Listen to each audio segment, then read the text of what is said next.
All right, I'm working on a 2004 Buick LeSabre with the 3.8 V6. Issue is it has, well, rough idle.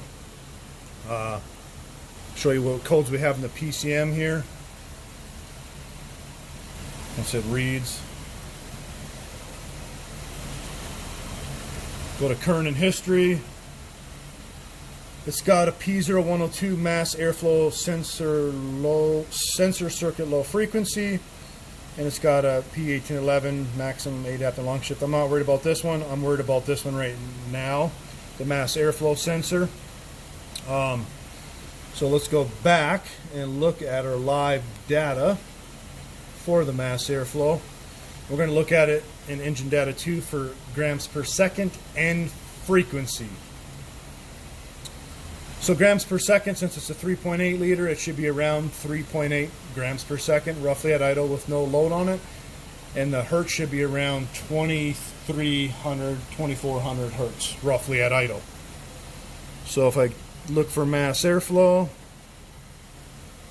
if you look, it's showing 0 grams per second and 380 hertz. Well, that's completely wrong. Why is it running okay?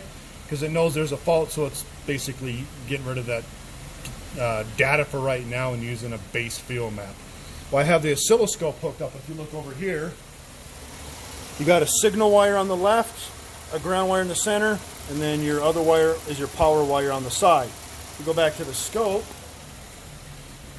I got my scope already playing right here. My frequency's 380 hertz. You can see this 5-volt square wave. That should be, instead of 380 hertz, it should be 2400 hertz.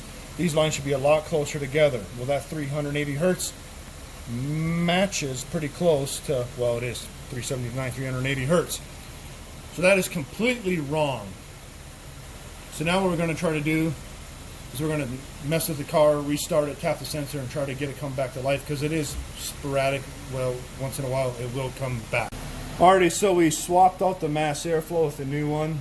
The old one is actually covered under warranty. So if you look now, we got about 2400 hertz, 4.5 grams per second.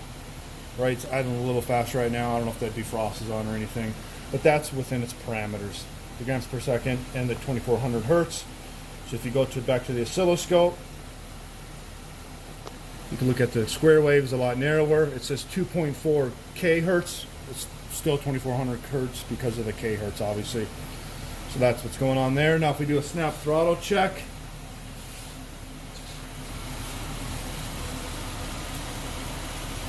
actually, let me graph this over here. Easier to see. So there's the hertz there. Let's do a snap throttle check.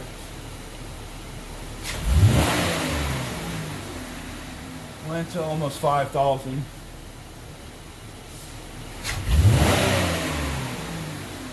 $7,500. And then we go back. We do the same thing over here.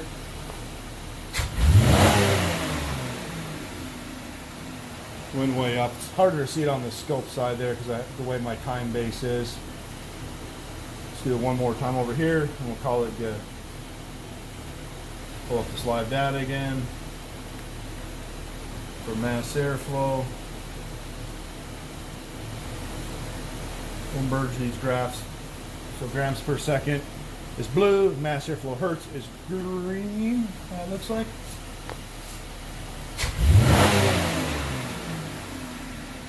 Yeah, a little over 5,000. I don't want to do it too much because, well, I got people sleeping upstairs. But that is a fix.